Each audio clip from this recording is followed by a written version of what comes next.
Bonsoir. Avant de vous dire des choses très positives sur ces innovations sociales et leur impact, je dois vous rappeler que le Burkina Faso est classé 182e sur 189 selon l'indice de développement humain de l'ONU. Chez nous, la pauvreté s'accroît encore pour 3 raisons. D'abord, à cause des effets du réchauffement climatique sur la désertification du Sahel.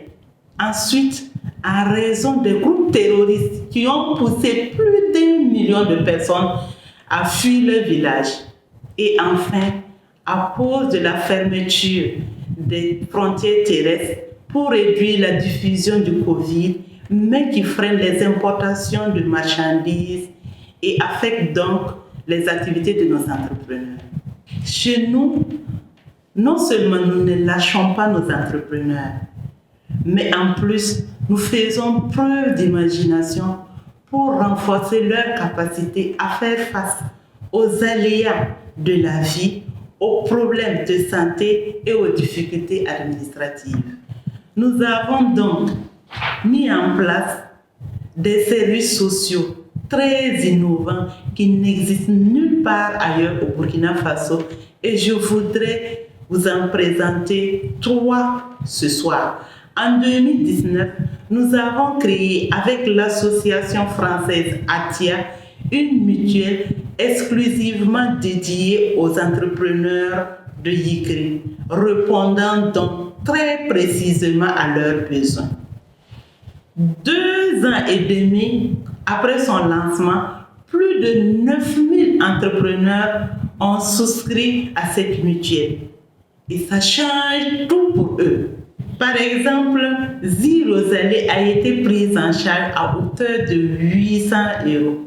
Ça lui a évité d'épuiser dans le capital de son activité de 1500 € et lui a permis de continuer de la développer, d'économiser pour la scolarisation de ses enfants.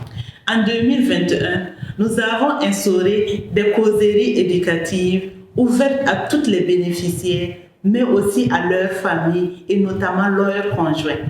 Nos travailleurs sociaux animent des débats sur la relation entre mari et femme, les violences conjugales ou encore la sexualité pour libérer la parole autour de sujets sensibles. Ces causeries ne sont pas obligatoires, mais rapportent un succès fou avec déjà plus de 1500 participants à 7 mois. Et enfin, nous organisons des audiences pour mettre en relation les entrepreneurs et les représentants de leur mairie. C'est un moyen super efficace pour qu'ils obtiennent leur carte d'identité.